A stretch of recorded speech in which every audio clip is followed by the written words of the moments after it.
morning, and thank you for tuning into the Andrew Tate Show, brought to you by the GSMC Sports Network. We've got a great show for you guys today. We're going to be covering LeBron James delivers a serious challenge to the Lakers after the Nuggets thrashing.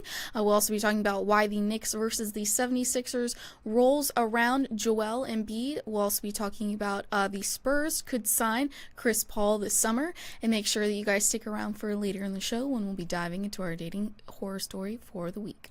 Before we start, though, I wanted to ask that you guys like and follow the show. Also, we get a number of questions from the viewers that come in during the show, so to ensure that your question gets read on the air, I ask that you use the tips and donation link with your question. That link is gsmcpodcast.net. This just puts your question at the top of the list so I can see it, and it also really helps the show. I just want to say my notes. I guess when I was typing them out this morning, I didn't notice that I had spelled Spurs wrong on here on the first part of it, and it said Sours. And I was like, that doesn't look right. First off, good morning, Faith. Good morning. Okay. I was waiting on you to introduce me, and you just went right in. I was like, I'm sorry. like this part of the intro. Good morning, what's Tate. going on? Okay. Yeah, I had Spurs spelled wrong in my notes, and I almost said Sours instead of Spurs. The Spurs, okay. Sours. Well, their season was kind of sour as far as in the win category, but it was. There you go. It was sweet. Getting Victor Wembanyama, so it's one of those things. Yeah. So, all right. I was talking to Faith in the production meeting, but I'm going to say it here. Faith is bringing her A game today. She looks amazing. I like the shirt. The shirt is styling. The hair is on point. And then I'm looking scruffy. So you're making me look really bad today. You look nice. You always look nice. I actually got a decent amount of sleep last night. So when I woke up this morning, I was like, I guess I'll, try add a little extra sprinkle than I normally do today. Okay. Also, Faith went on a little road trip this weekend. I did. So fill us in. Yeah. You drove 4 hours to where? Valdosta, Georgia. Where? It's Valdosta is about 20 to 30 minutes away from Florida, so it's on the Florida-Georgia line. It's very, very South Georgia, but that is where I grew up. Okay, that's right. You're at the extreme. You're at the far north, and your family's from the far south. Is that correct? Yes. That's what you're gonna say? Yes. Yeah. I was born and raised there, and I moved to Athens 2 years ago when I transferred to the University of Georgia. But yeah, I went to go visit my family this weekend. It was nice. I had a lot of fun with them. The 4-hour drive is not fun, but they make it all worth it. Saturday, I had my brother and my sister came to my parents' house, and so I got to see all of them and visit with them. So it was nice. Now, you said the 4-hour drive that's rough for you? Mm-hmm. It's long and boring. It's just trees, and then it's trees for 2 hours, and then it's I-75 for 2 hours. So see, I like driving. That's the one thing. I don't like driving so much here in Europe, but in the U.S., where the roads are just laid out so nice, it's like I don't mind driving. I've driven. I like driving, but after the 2-hour point, I'm like, okay, I'm ready to be done. I'm the guy who has driven across country multiple times, from Cleveland to California, from DC to California. So I've done that whole multiple times, and that's a drive. Or also from California to Montana, I've done that. My whole thing is, as long as I can get up early in the morning and leave and drive then. This whole, hey, let's leave at 6 o'clock that night. I can't do that. I don't drive that late. No, I left the goal was I was going to leave at noon, and then I didn't leave until 1 because I was. Well, I went to You the were gym. slacking? We went to the gym later than we were supposed to on Fridays, so I was slacking a little bit, and I still hadn't packed, so I had to pack. too. Yeah, people don't like me on road trips because I'm the guy that's like, I want to meet up at 3 a.m. and be on the road by 4 a.m. No, I won't do that. See, I here's will the not reason do why. that. Because you're maximizing your daylight. Once it starts getting dark, that's when it's hard for me. But if you Because leave at 4, everything, it's still dark. nah, yeah, that's you're driving your That's own, different. you're driving through your own neighborhood, the sun is coming up, you start getting that energy boost, and then I'm ready to go. I can drive, I can knock out if I can leave early Mm-hmm. and I can drive 12 to 14 hours, no problem, as long as it's in the morning. Mm-hmm. If you start at like what time you did, like later in the afternoon, I'm worthless. Well, I got there It's at like 5. It wasn't too bad. yeah. So okay, so you got there with the family. Fill me in. What else? What did you guys do? So when I got there on Friday, we went out to the only brewing company in Valdosta. We went there and hung out for a little bit, went home, and then I went and spent some time with some of my friends who still live back home. And then Saturday, got my car serviced. Shout out to my mom and dad for getting my car serviced. And then my brother and sister came, and we just hung out, chat. We played some card games, and then yesterday I left around 2:30 and got back home around 6:30. And just kind of lazed about before it was time for bed, because driving for a really long time just takes it out of you. So Then you're just beat. yeah. It's kind of funny. I always talk about my friends that come in to visit. Mm-hmm. And today I have my friends that are coming in from London. Mm. And so my buddy Errol, his birthday is tomorrow. Mm-hmm. So we're gonna be hanging out with them. But it's card game. They're a little older. So they love the game Phase 10. So at some Mm-hmm. point they I uh-oh. Phase 10, my mom is always wins at Phase 10. So I hate playing Phase 10. Hate it, hate it, hate it. Why? How do Because you my mom always wins no matter what. My mom always wins at Phase 10. So, and we're a Oh, very competitive family. oh no. I'm that way. I'm that way too. So Phase 10 is definitely a card game that I'll play. I doubt if your family's playing Cards Against Humanities as We well. play that. And Apples to Oh, Apples. really? Yeah, we play both of those. See, I have the extended pack. Mm. And so that game is awesome Yeah. because it's crazy. We have the extended version which has pictures and everything, but Mm-hmm. it's a little bit more adult content as Mm-hmm. well. Yeah. The British version. Mm. So there's an American version, there's a Brit version. I didn't know that. And so yeah, it's kind of different. Anyway, I know we have to dive in because the Yeah. NBA finals are officially arrived. Yep. So today is just going to be all basketball today. We have a full basketball episode. So LeBron James delivers a serious challenge to Los Angeles Lakers after the Denver Nuggets thrashing. Having won 4 rings in his legendary career, all-star forward LeBron James knows a thing or two about becoming a champion in the NBA. And after losing Game 1 to Nikola Jokic and the Denver Nuggets, the league's all-time leading scorer issued a serious challenge to the Los Angeles Lakers for them to bounce back. The two teams met recently for the first match of their series, with Denver getting 114-103 win over Los Angeles. Jokic showed everyone why he's the MVP in the MVP conversation by making 32 points on 65% shooting from the field, 12 rebounds, and 7 assists. Jamal Murray dropped 22 points and 10 assists, while Aaron Gordon contributed with 12 points, 11 rebounds, and 7 assists. The Lakers had Anthony Davis lead the way with his 32 points, 14 rebounds, and 5 assists. James tallied 27 points, 6 rebounds, and 8 assists. Meanwhile, both D'Angelo Russell and Austin Reeves had 13 points each in Los Angeles' first loss in the series. After going through the regular season to gain a spot in the playoffs via the play-in tournament, the Lakers are one game closer to elimination. The Nuggets, on the other hand, are showing how effective they are on both ends of the court to defend their championship.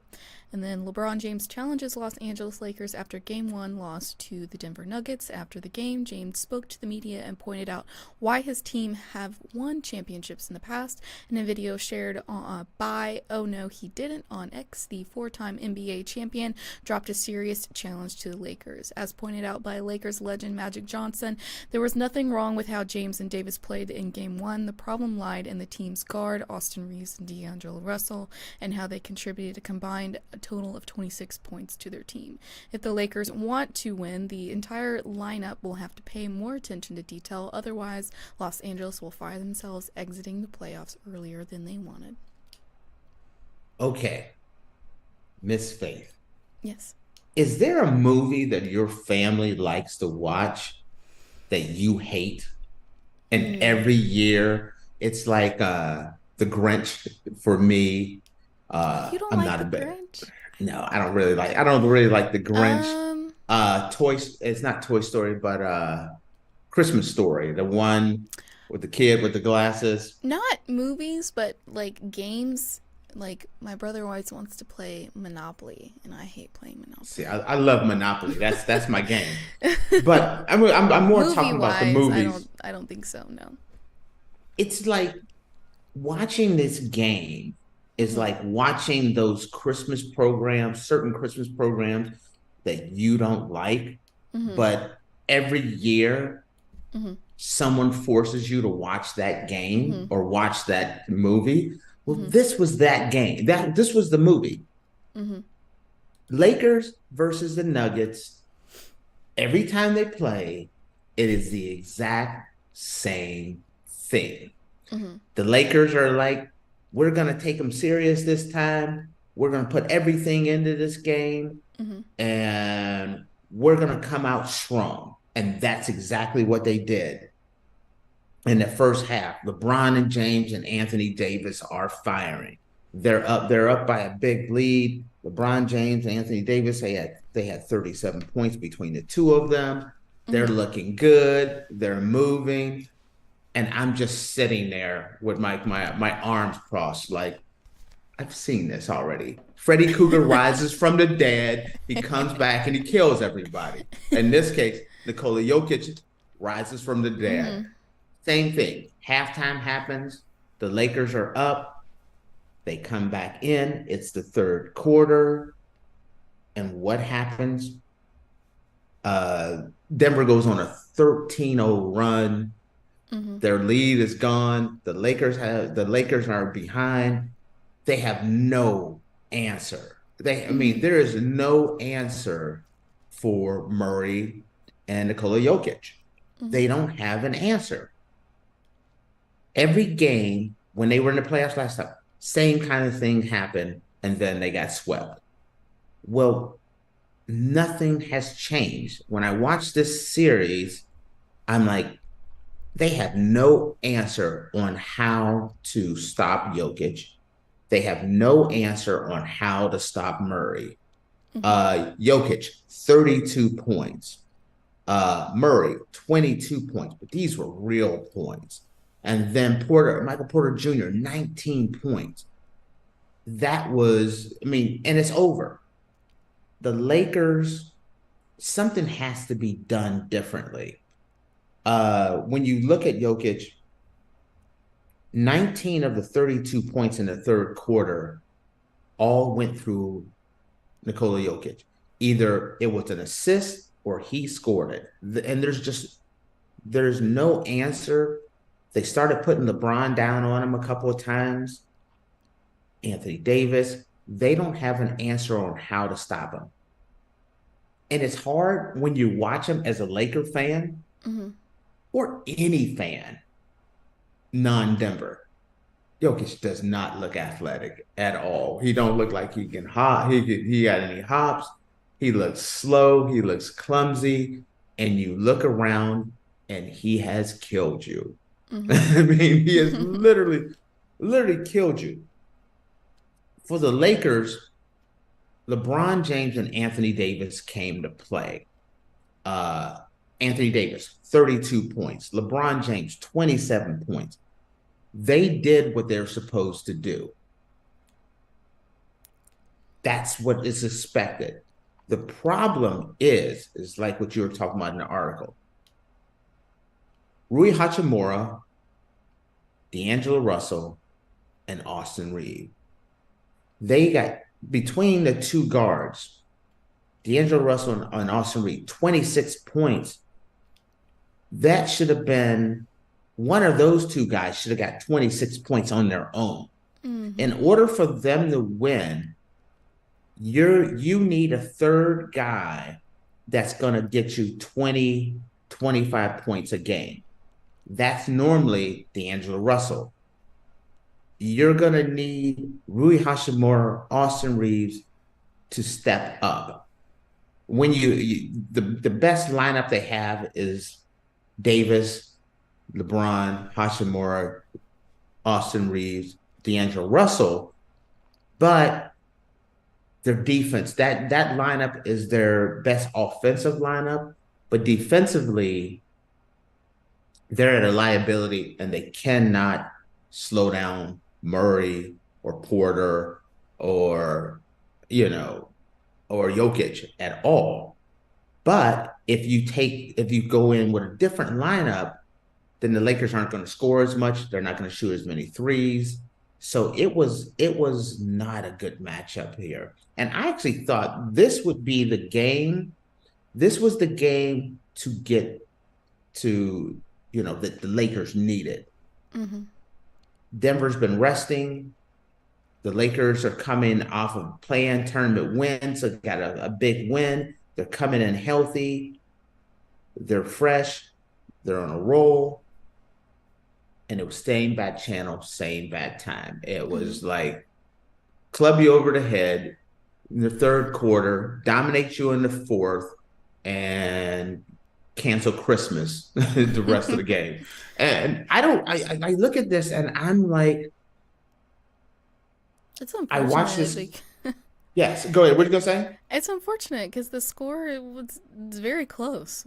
Very close score. It's quite unfortunate. Well, it was a 11-point win. But I look at this and I say, I felt like the Lakers really needed this game. I feel like there's a confidence issue with the Lakers. The Lakers haven't been able to beat the Nuggets for the last 2 years. And until they break that seal, I feel like they're in trouble. So you look around, game 2 is the game that I feel like they have to get. They have to get one of these two games. If they go down 2-0 or 3-0, I feel like it's just going to be a repeat where they're going to get swept. LeBron is playing amazing. He had 7 turnovers. I believe it was 7. Yeah, he had 7 turnovers. Anthony Davis was a beast. Anthony Davis did his job. You can't blame Anthony Davis. You can't blame LeBron even with the turnovers. But again, this is what happened last year in the Western Conference Finals. D'Angelo Russell kind of disappeared. Their bench disappeared. Prince came off the bench, got 11. He was the only other person off the bench that contributed anything. So it was kind of a disappointing game for the Lakers. Hopefully they can take one of these first two. If they can walk out of this 1-1, then you have a series. But if they go down 2-0, 3-0, I don't think they could come back from it. So that was kind of my overall take on that one. Well, let's hope that they can pick themselves up after this game. Dust yourself off there. Yeah. And LeBron is right. He's trying to, he's saying all the right things. Mm-hmm. He's trying to motivate the players. Mm-hmm. But you can't, Austin Reed, Hashimura, you gotta get more than 31. Let's see, what was that? 26, 33 points from the three of them. You have to get more than that. Yeah. You need someone else. If you turn around and you just keep these same numbers the same, but instead of it being 13 for D'Angelo Russell, let's say he throws in, let's say 23 points. Mm-hmm. That's a win for the Lakers. Who's going to step up to be that third star for the Lakers? That's what they have to figure out. Mm-hmm. So. Alrighty. Well, with that, guys, we are going to take our first break. And when we come back, we're going to be talking about why the Knicks versus the 76ers revolves around Joel Embiid, whose injury scare and time on the bench helped define Game 1. So make sure you guys stick around, and we will be back in a minute. I feel like I'm losing my mind. Is everybody in the world blind? Please, Lord, give me a sign, a sign. I feel like I'm losing my mind. Is everybody in the world blind?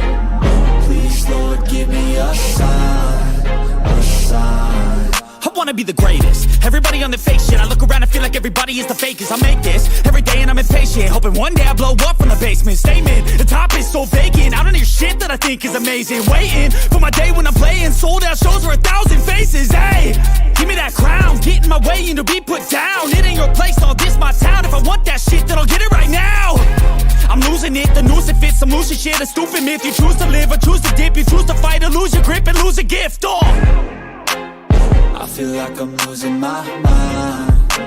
Is everybody in the world blind? Please, Lord, give me a sign, a sign. I feel like I'm losing my mind. Is everybody in the world blind? Alrighty, guys, welcome back. Earlier, we were covering LeBron James delivers a serious challenge to the Lakers after the Nuggets thrashing, and now we're going to be talking about why the Knicks versus the 76ers rolls around Joel Embiid. But before we do that, I just wanted to remind you guys to like and follow the show. Also, we get a number of questions from viewers that come in during the show, so to ensure that your question gets right on the air, I ask that you use the tips and donation link with your question. The tips and donation link is gsmcpodcast.net. This just puts your question at the top of the list so I can see it, and it also really helps the show. Excellent. Okay, before we start the next topic, Yes. talking more about the playoffs and looking at the playoffs, there's a saying that goes around in basketball that a series really doesn't start until the home team loses a game. Really, that's when, or the team that's at home loses a game. Once that happens, then that kind of shapes the NBA playoffs or a series. Mm-hmm. And when you look at this playoff series so far, everyone held serve. The Cavaliers beat the Magic. The Timberwolves beat the Suns. That was a game I was surprised on. I was expecting the Suns' big three to really step it up, and they just got beat down. Mm-hmm. As we're going to talk about, we're going to talk about that Knicks 76ers game. We just talked about the Lakers getting beat down by the Nuggets. Mm-hmm. The Celtics are just doing what the Celtics does. I mean, the Celtics, that was no surprise to me. Mm-hmm. The Clipper game, Clippers beating the Mavericks. A lot of people were taking the Mavericks to win game 1. And the Clippers won 109-97. That's a series to keep an eye on. I like that series a lot. Bucks Pacers. I've picked the Bucks Pacers Mm-hmm. as the game where I think there's going to be an upset. I'm taking the Pacers in the first game. I mean, in this series, but Mm-hmm. the Bucks came out won 109 to 94. They looked good. The Bucks looked incredibly good, like strong. And then OKC came out in a very competitive game, won 94 to 92 over the Pelicans. But my whole point is all the home teams won. Mm-hmm. So it really is too early to tell on a Mm-hmm. lot of these series until a team drops their first game at home. That's kind of when it really does tell you, okay, where this series is going. Mm-hmm. As I said, though, I have seen the movie The Lakers and the Nuggets, and I'm also a Laker fan, but that doesn't seem like it's going to be a great series right now. So that concerns me. So, all right, I'll let you go into it, but I wanted to touch on that because, nothing's really been settled as of yet. Yeah. Alrighty. Well, got another basketball story. So why the Knicks versus the 76ers revolves around Joel Embiid, whose injury scare and time on the bench helped define Game 1. Joel Embiid made one of the most electrifying plays of his career on Saturday, but it went from sensational to scary as soon as his feet hit the ground. With less than 3 minutes remaining in the second quarter of the Philadelphia 76ers playoff opener against the New York Knicks at Madison Square Garden, the NBA's reigning MVP threw the ball off the glass to himself and dunked on Knicks forward OG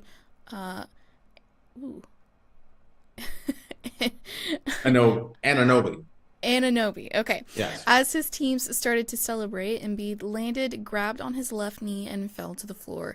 It's the same knee that Embiid had a surgical procedure on the meniscus in February. Forward Kelly Oubre Jr., the closest Sixer to Embiid on the court, quickly went from A, flexing at Embiid, to B, trying to catch him as he fell, to C, running back on defense. Oubre's first thought was, heck of a play, he said, and then, oh, sugar honey iced tea. When Embiid eventually got up, he walked to the locker room, and he didn't reemerge until moments before the third quarter was underway, after the rest of the team had done their usual halftime warm-ups. We were in a huddle, and then I get on the court, and number 21 is there, Oubre said.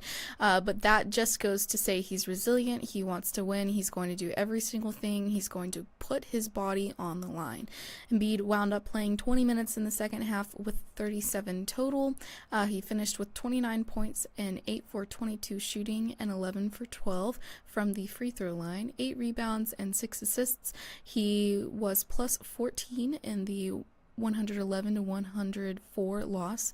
In the 11 minutes that he set, Philadelphia was outscored by 21 points. Okay. The first thing, that injury, it's one of those things. The first thing made me think about this is we were talking about this earlier. Yes. A few weeks ago. Mm-hmm. Joel Embiid is not healthy. He is not close to healthy. Mm-mm. And I feel like the 76ers are taking a very big risk at having them out there. Pushing him way hard right now. And I think they need to take a chill. But see, the thing is, the 76ers have no shot at all without Joel Embiid. So they have to have him. But they're not going to have a shot, period, if he's gone. Oh, forever, if he goes down, oh my God, it is over. Yeah. That's the thing. And when I was watching this game, it was obvious to me that Joel Embiid was not Joel Embiid. He didn't have the lift. He didn't have the speed, power that he normally has. It's just clear he wasn't at 100%. And because of that, the Knicks dominated this game. I'm not going to say, it was a closer game. It was a very competitive game, but the Knicks led wire to wire. and they were just the better overall team. Even with Julius Randle being out, watching this, when the series started, I'm like, wow, Julius Randle's not going to be playing for the Knicks. I feel like they have Joel Embiid. I guess Joel Embiid's playing well. But a hobbled Joel Embiid makes them, definitely weakens them. And so when I looked at the 76ers, I mean, their defensively, it was pathetic. I thought defensively the 76ers were just pathetic. Joel Embiid is kind of like the heart and soul of that team. He wasn't, with him not being 100%, it changed everything. And Jalen Brunson, Josh Hart just absolutely destroyed them. I mean, destroyed them. There was no answer for those two.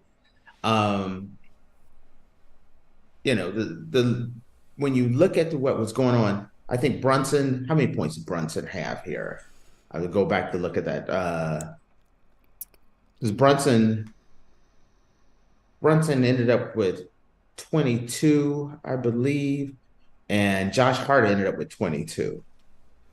No one, and then McBride ended up with 21.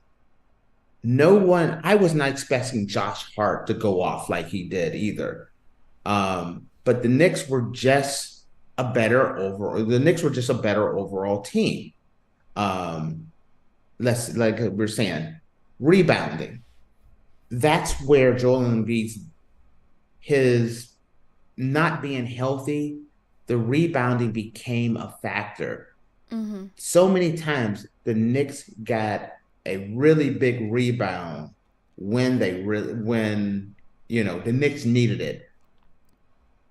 The Knicks were able to pull down that rebound, get a second chance point, which never gave the 76ers a chance to really take the lead. Man, their bench, coming off the bench, I mean, it was, I mean, McBride, Grimes, Hart, they were just coming through with critical points, which then allowed them to rest. It was one of those games that I felt like you could tell the best player that Joel Embiid wasn't strong. He was hobbled, and the Knicks just took advantage of them. And I don't see it getting better for them. I don't see like the dunk where he kind of re-injured or aggravated the quad. There's only a couple days rest. Right. It's not gonna get better. No, they have a game today, I believe. Right. So there isn't enough time. So Joel Embiid's going to be hobbled this whole series. Yeah. And if he's going to play like that and the rest of the team is not going to step up, the Knicks are going to win this series. Yeah. I thought I was originally looking at the opposite direction, where they have Joel and Embiid back. The Knicks do not have Randle. But now, looking at a hobbled Joel and Embiid, the 76ers just don't have enough weapons to handle the Knicks. Also, this is actually showing the Knicks really stepped up. And so all of a sudden, it's not hype anymore. The Knicks are going to contend. I got the Celtics winning the East. But I'm very curious to see how strong and in the way the playoffs lined up. I feel like the Knicks are the one that has they get past the 76ers. I like their chances to make it into the Eastern Conference Finals. I don't like anyone's chance against the Celtics this year, right now. But it's interesting. That's kind of where I saw it. Josh Hart was on fire. Brunson was unstoppable. So let's see. And also, gotta wait. I'm gonna have to give her. Tyrese Maxey played hard as well. Mm-hmm. So that's Yeah. kind of where I have things at right It's now. funny how, like, you and I have been kind of like flip-flopping this entire time about Joel Embiid, because when he first got hurt, you and I were both like, no, don't put him on the court this year. Don't do it. And then they put him on the court, and then he did really well, and then we were like, well, maybe he's okay, maybe he's fine. And now, this happened on Saturday, and now we're like just completely leave Yeah, him alone for the rest of the year. because the risk, I don't, when you look at this game, Mm-hmm. I don't see the 76ers as a real championship contending team Mm-hmm. this year. They're missing pieces. Joel Embiid needs to be MVP Joel Mm-hmm. Embiid in order for them to make a run in this playoff. Right. That quad is not going to get better. It's only as you don't give them less and less rest, it's only going to get worse. Yeah. So I just think they're pushing it, Mm-hmm. and I hope that nothing bad happens out of this. But it worries me that I know you're going all out, you're doing everything you can, but a hobbled Joel Embiid right now, that's not a championship team in my eyes. Yeah, I So. agree. I agree. Alrighty, guys. Well, with that, we are going to take a short break, and when we come back, we're going to be talking about the Spurs could sign Chris Paul this summer. So make sure you guys stick around, and we will be back in a minute. Looking for your daily fix of sports talk without having to pay for it? GSMC Sports Network is available on YouTube.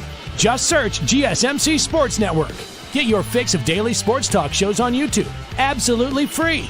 NFL, college football, NBA, MLB, MMA, UFC, fantasy football, and so much more. GSMC Sports Network has shows running all day long, with new sports shows starting every 2 hours. Just like on your favorite cable sports channel, except GSMC Sports Network is absolutely free. Just search GSMC Sports Network on YouTube to catch one of your new favorite shows, like the GSMC College Football Podcast, Chip Shot Football Podcast, Hoops and Heels Women's Sports Podcast, GSMC Basketball Podcast, and so many more. Check it out for yourself. GSMC Sports Network, now available on YouTube absolutely free. Search GSMC Sports Network on YouTube right now.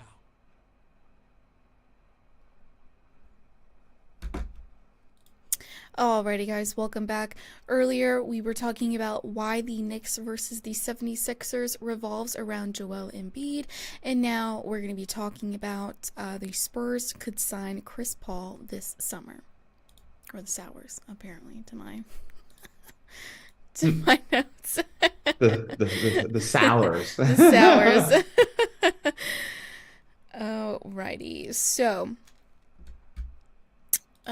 the Spurs could sign Chris Paul this summer. According to the NBA insider Mark Stein, the San Antonio Spurs could sign Chris Paul this summer. Paul has a non-guaranteed contract with the Golden State Warriors for the next season. A potential team to watch should Chris Paul and the Warriors part ways is San Antonio, Stein wrote. Among the early personnel rumbles in circulation, the Spurs could emerge as a Paul suitor if they decide to pursue some veteran know-how on a short-term contract basis to furnish presumptive Rookie of the Year winner Victor Wembanyama with a more seasoned help in year 2. Paul appeared in 58 games for the Warriors this season. The NBA legend averaged 9.2 points, 3.9 rebounds, and 6.8 assists while shooting 44.1% from the field, 37.1% from beyond the arc, and 82.7% from the free throw line. Paul turns 39 in May. However, he told NBA reporters after the Warriors season ended that he doesn't plan to retire. He said, I'll talk to my wife and kids, my family, my support system, see what it looks like. But this isn't the end of my career. I know it for sure. All $30 million of Paul's contract for next season is non-guaranteed. Part of the Warriors' reasoning behind the Jordan Poole for Paul trade last offseason was the financial flexibility it would provide this summer. The Warriors could use it as a trade vehicle or wipe all $30 million off the books before it guarantees on June 28th. I haven't thought about it, Paul said. I'm too into it. I was in the gym at 8 a.m. this morning lifting and getting ready for this game. When it's time for that, Mike and Steve, we will have a conversation and see what it looks like. But I've loved it. It's honestly, this is my 5th year living without my family. I probably saw them more than any other year. Paul has a career average of 7.5 points, 4.5 rebounds, and 9.4 assists. He has close relationships with Spurs head coach Greg Popovich. Okay. Now, at first glance, when I think about Chris Paul with Golden State, it is absolutely forgettable. It's an experiment that never worked. If they brought him in as a piece to trying to contend for a championship, it did not work at all. I think he's the second or third highest paid player on the team and barely contributed. Man, Chris Paul's a legend.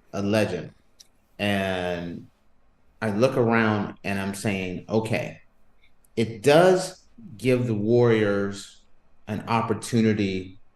I think that contract is valuable. And so do I think that San Antonio will get him? I don't know if they will, because you're going to have to give something up, because there's going to be a lot of teams that want that contract. That's an expiring contract, $30 million. You may be able to a great trade piece where people are trying to get under the salary cap. So that contract is going to be harder. I don't see them just saying we're gonna let you go, and we're gonna opt out of this contract because of what you can trade for to get back. But if they do, when I hear the fact that Chris Paul, even at 39, is going to be a free agent, I could see him fitting on a lot of teams. The Lakers are one of them, where they're still trying to make a run with LeBron. They need another superstar that can kind of step up, and Chris Paul has showed that he can be one of those guys. But I absolutely love putting him with Victor Wembanyama. I have been saying this most of the year, that they should trade for Chris Paul. The one thing, Victor Wembanyama, in my opinion, he's Rookie of the Year, he's Defensive Player of the Year. The one thing that he was missing this year that I thought the Spurs were missing was that true point guard. Well, is there a point guard in the NBA is there a point guard that knows the game or knows the position better than Chris Paul? No, there's no one.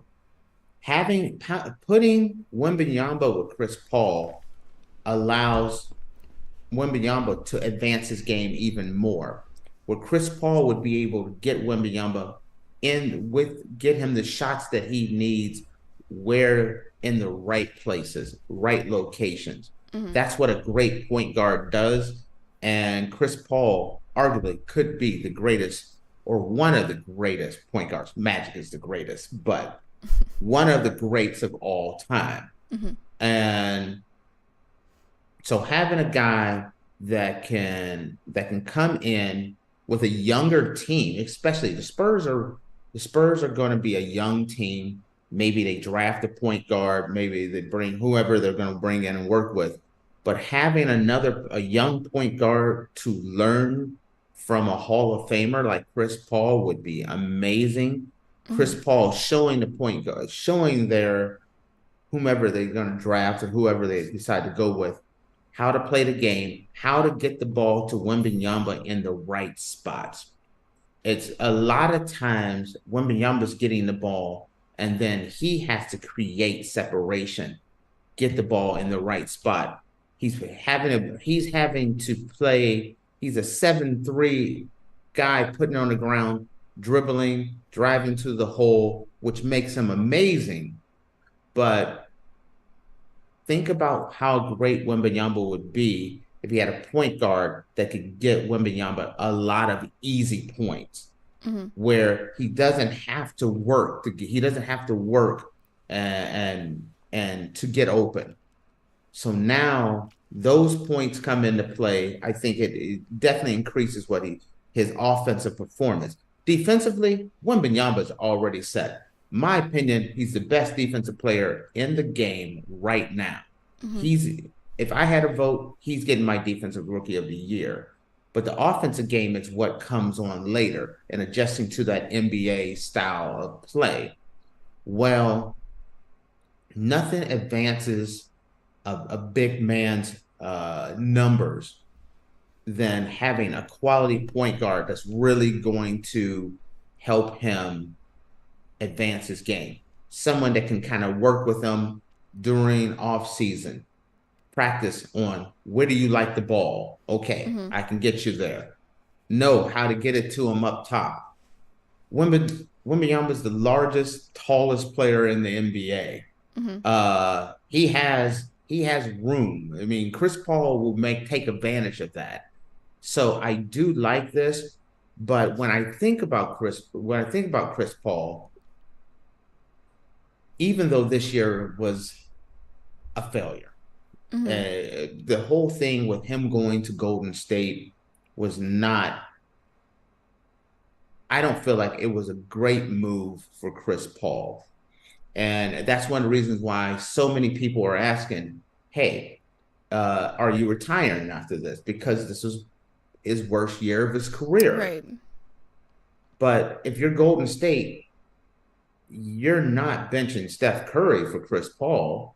You know what I mean? So he didn't get the minutes.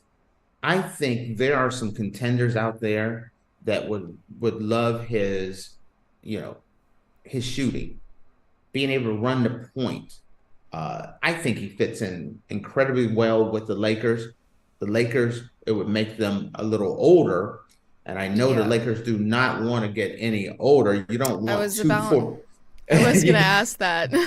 Do you really want two 40-year-old men right as your focal point of your offense? That's the question, because I think he fits in. I think he fits in incredibly well with LeBron. LeBron has always said before he retires, he wants to play with Chris Paul and Carmelo Anthony. Well, he's gotten a chance to play with Carmelo.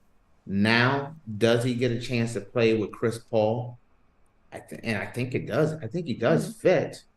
He would fit defensively. He's older, but and could be because of the fact that he's getting older, could be a liability. But what he brings to the game for a team, putting Anthony Davis in the right spot, making sure LeBron gets the ball properly.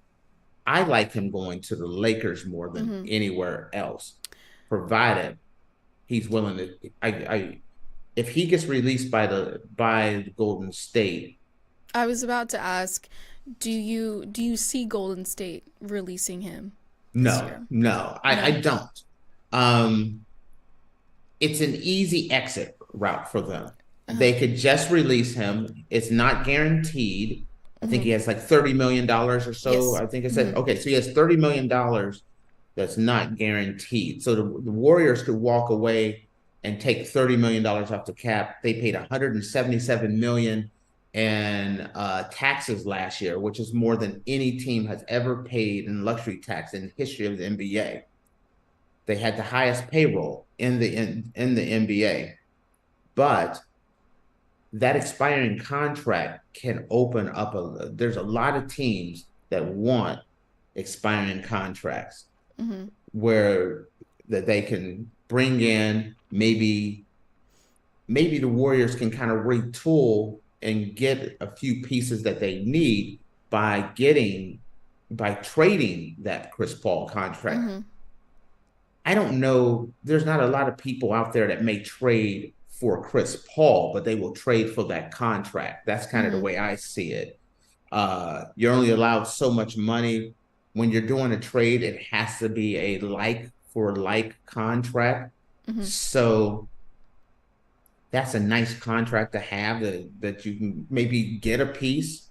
And for a team that's looking to rebuild, getting rid of an expensive player that has more years on his contract for Chris Paul, let's say, I'm not going to name any players right now off the top of my head, but let's say you have a player that you got 3 or 4 more years on the contract, but you want to rebuild.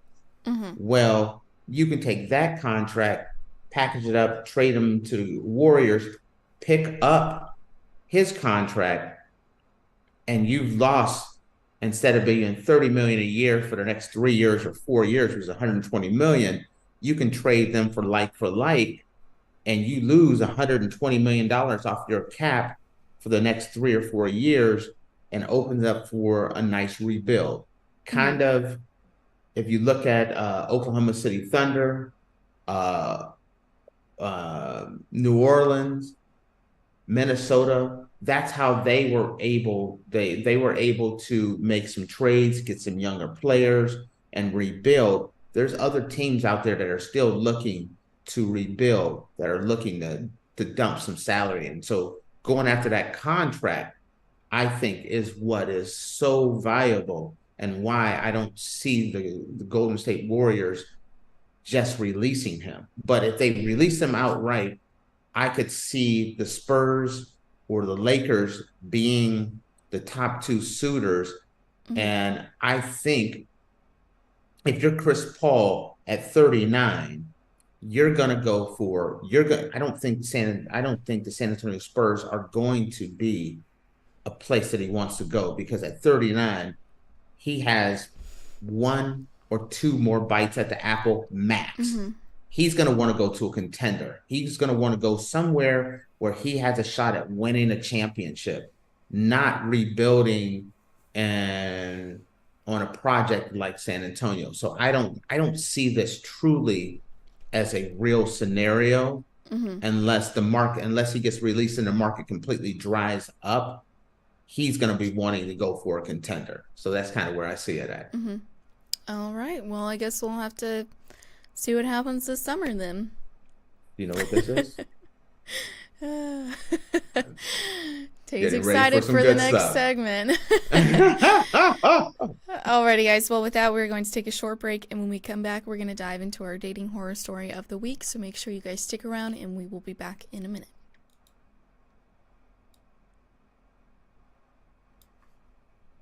For the best and latest podcasts available anywhere, go to the podcast app on your cell phone and type in GSMC to access free content-rich podcasts on health and wellness, book reviews, sports, entertainment, relationships, social media, movies, technology, finance, and even weird news. Subscribe and download the GSMC Podcast Network's family of shows, available everywhere podcasts are found.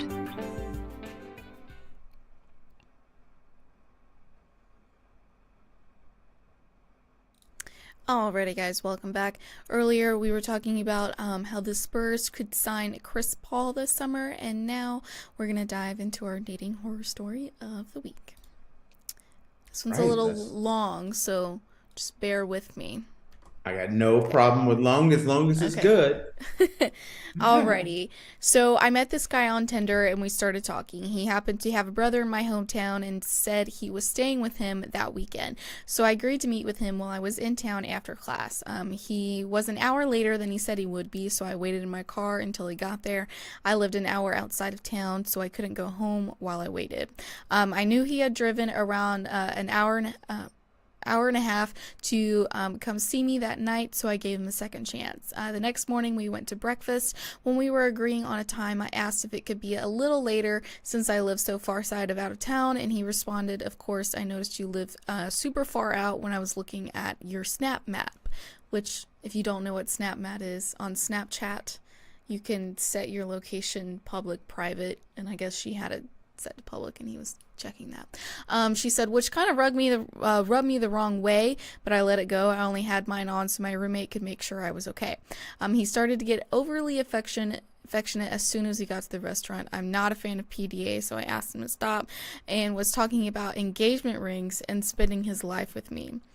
I asked him to slow down because I wasn't okay with how fast he was moving. He agreed, and we continued to talk and eat breakfast. After breakfast, I decided I'd go to a local coffee shop and do some Calc 2 homework, so I thanked him for breakfast and told him I was going to go study.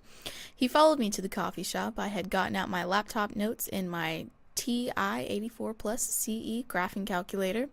When he saw it, his next words were him saying that he would be borrowing my calculator for an exam he needed to take for his job. I brushed it off with, "I use it literally every day for Calc 2 and physics, and I don't think I can be without it," and tried to start working. But I got nothing done because he started FaceTiming his family so he could introduce me. Then he began talking about how he wanted to see my house and meet my family that day. Again, I asked him to slow down because I wasn't comfortable with introducing them to someone I barely knew. He continued to talk about how he wanted to meet my family, and every time he mentioned it, I expressed my discomfort at the idea of my family meeting someone I had only met in person twice. A few days later, I told him I couldn't continue to pursue a relationship with him because I didn't feel like he was taking my request to slow down seriously, but he brushed it off and continued to message me. If I didn't respond quick enough, he would blow my phone up until I responded. My breaking point was when he texted me, "Tell your family I'm taking them to dinner tonight." The next message was, "Also, I need you to bring your calculator so I can use it for my test." I felt like he was being too pushy with how fast he wanted to move and wanted me to let him use my stuff without actually asking me. And yes, I know it's just a calculator, but what else would he have tried to take without asking? At that point, I was done and just blocked him. Moral of the story, everyone either wants to hook up or has no boundaries and wants to get married immediately. Okay. Woo. Okay.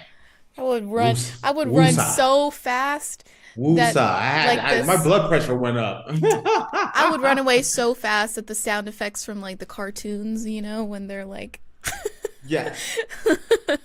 that Faith, would happen. are you noticing that these are all coming from Tinder? Are you Yes. noticing this? I was on Listen. Tinder. Listen, nothing good comes from Tinder. I had terrible experiences on Tinder as well. So, And I told you my Tinder experience, didn't I? I think so. Yes. So, but I'm just telling you, Stay on first off, it's Tinder. Second of all, why are these guys so thirsty? This is a thirsty Thursday topic right here. This is my definition. Know. Oh no, this is definition. This is textbook thirsty. No, I know. What's funny though is like I have never run into this problem. No, okay. I ran into it once. Ran into this problem once when a guy was trying to get really seriously really quickly. But this is not a reoccurring issue that I had when I was single and I was dating. So, I guess Listen. Lesser of two evils, I guess. When in I don't doubt, know. throw his them out. butt out. Okay? She broke all kind of rules here. All kind of rules. First off, they did the date and right out the gate, he wants to get all touchy-feely. Okay. Well, he got the full court press on. I understand what he's trying to do. But once you get that Heisman, you gotta drop it in second gear and slow down. The fact is that he kept on going. Yeah. That was the first one to say, listen, if you don't slow down, this date's over. That'd been the first thing you'd have done. I gotta But get a the fact- flag. Right. That's a 15-yard penalty. Just throw the flag up in the air. A yellow flag, 15-yard penalty. Being touchy-feely on the first date. Mm-hmm. Okay. Then, the fact is, he starts talking about marriage or getting serious. Mm-hmm. Ladies and gentlemen, any fool that comes to you on a first Tinder date and says anything about marriage or getting serious, block them. all Do you gotta not do go on another date with them after is that. just no. See, I'm even disagreeing with you on that one. I don't. You end that date. It's over. Listen, you're moving a little too fast, homie. I gotta hit you with the deweys. I'm out. My thing is, I wouldn't have even made it to the date, because if you were an hour late to our date without girl, a good I didn't hear that. No. Yeah. I did not hear that. Yeah, he was an hour late. Fake. He was an hour later than he said he would be, is what she said. So if you're an hour late to my date, unless you've got a really, really good excuse, like someone is dying in the hospital or you got in a car accident, I'm just gonna be like, I don't think this is gonna work out. Fake. How am I about being late? Tate does not like anybody being late, and I'm the same way. I don't like people being late either. So, Ooh. yeah. First off, I dated a girl. This is years ago. This girl was awesome, absolutely beautiful, amazing, sweet, everything. She was consistently late. She could never be on time. I gave her one notice. I gave her the second notice. Hit her with the deuces. Bounced out. And I even told her, I'm like, listen, if you're consistently being late, then you don't respect my time. Therefore, Yeah, priorities. we don't need, because if it bothers you on your date, it's going to bother you more over the time, over the years. Yeah. A small little pebble is a boulder 5 years from now. Just remember that. So that's why I say, when in doubt, throw it out. If it's a small thing that bugs you now when you're just starting to meet someone, second thing is, the fact is, the date's over. I would have canceled this date earlier, but okay, the date's over. I'm gonna go to the coffee shop. I gotta study. Well, I'm going with you. And no, you sorry. are not. Sorry, Brozilla. You're not going on my. I'm going to study. I got work to do. I'm gonna just flat out be honest and be like, listen, it was a cool date, but I don't want you there. Do you understand? Then the fact that she let that go on, and he's talking about borrowing the calculator.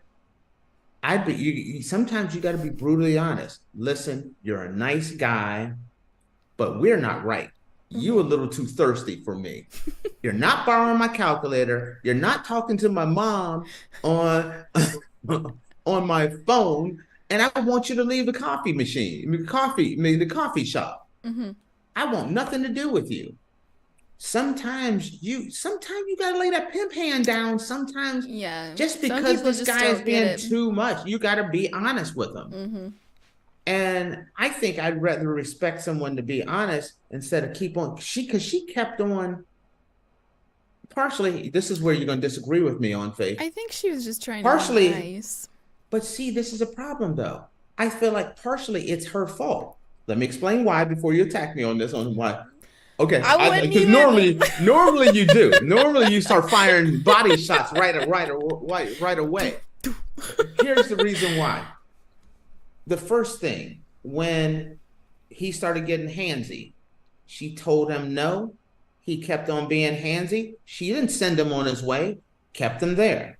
When he started talking about wanting to get married and getting serious, said slow it down. He kept on. She didn't toss him out. When she decided she was going to go to the coffee shop to start studying, he wasn't supposed to go. He decided to go anyway. She let him go. So if you keep putting up a stop sign and you drive through it and you don't get punished for it, then it's okay to start running stop signs. And so she set precedent by allowing these stop signs to keep on being crossed. That was my opinion. I understand and I get what you're saying and your perspective on it. Oh, but being a woman in the dating world is just something that I do not miss. And I think what she was trying to do is she was just trying to be nice, because from what I've noticed, women get a certain type of stigma, and that if we're too mean or like outright honest, then we're the B word and not nice things. And so I think what she was trying to do is she was trying in a certain way to let him down easy, and he just wasn't really getting the hint. And then eventually she finally had gotten too far, and then she was like, we can't do this anymore. But there is sometimes I've seen this. I'm trying to be careful on how I say this. Sometimes I've noticed people will either be a complete pushover, or they will go to the extreme side, what you say is the B word. But and B's can be male or female. Okay. So let's just say the jerk.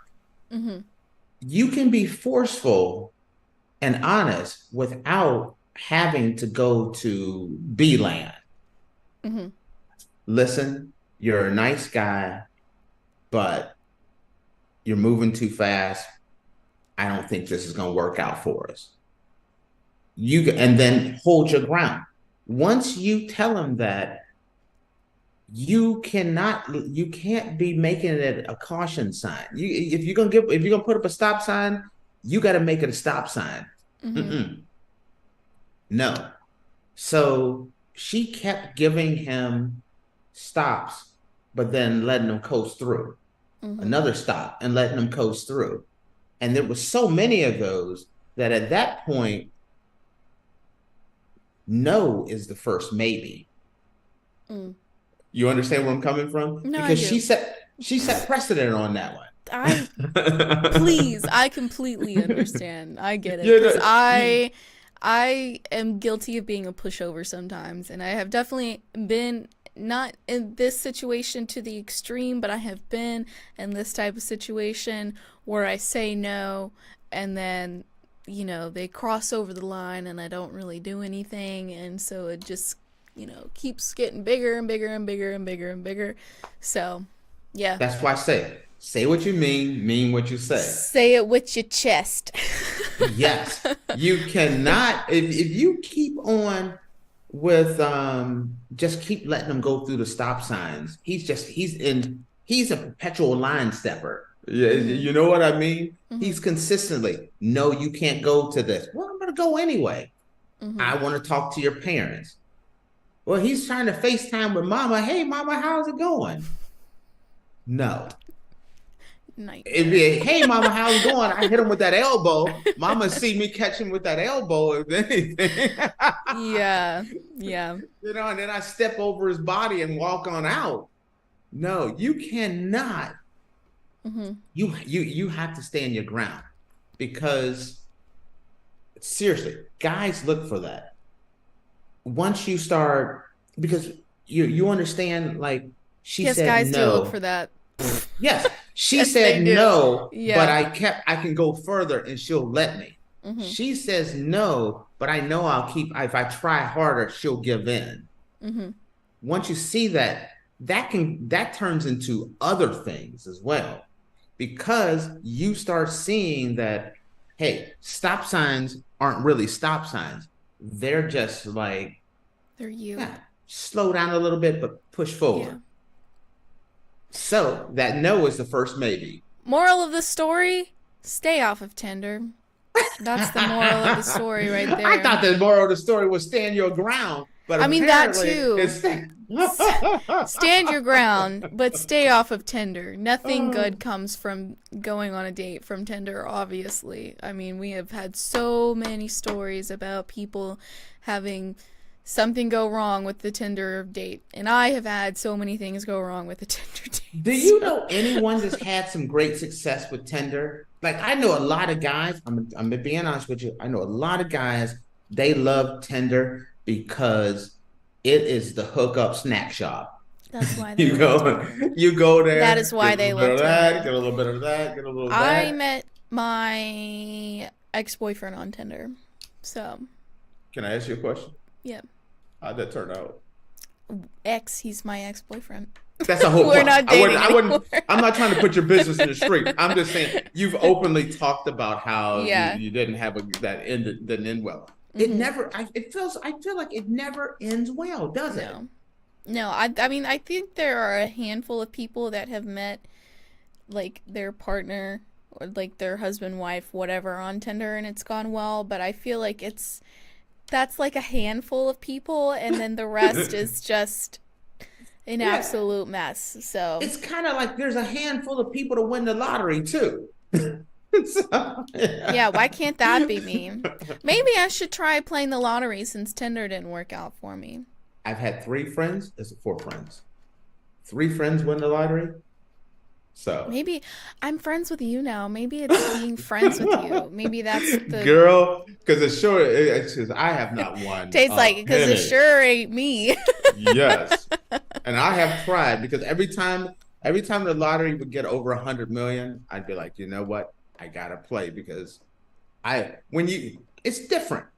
When you hear about people winning the lottery, it's very different than when you know people that won the lottery. That's when you're like, man, I should go buy a lottery ticket.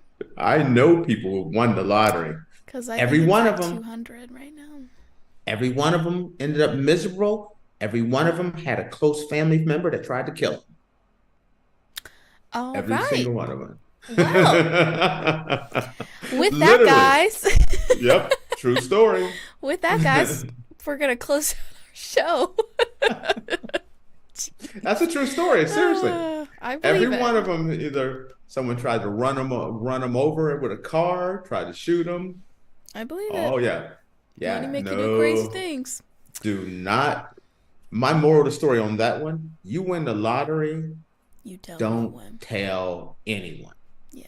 And everyone says the same thing. I'm just going to tell my immediate family: mom, dad, brother, sister. Well, guess what? Every person that I know who has tried to kill that other person was someone that was an immediate family. It'd be like that. So. Alrighty, guys. Well, with that, we're going to close out our show. Thank you so much for tuning into the Andrew Tate Show, presented by the GSMC Sports Network. Your support means a lot to us, so please remember to subscribe to the show and leave a positive review. It really does make a difference. We also invite you to follow us on Facebook, Twitter, TikTok, and Instagram for more content and updates. Thank you once again. Have a wonderful day, and we'll see you tomorrow. Stay off Tinder. Peace. Let's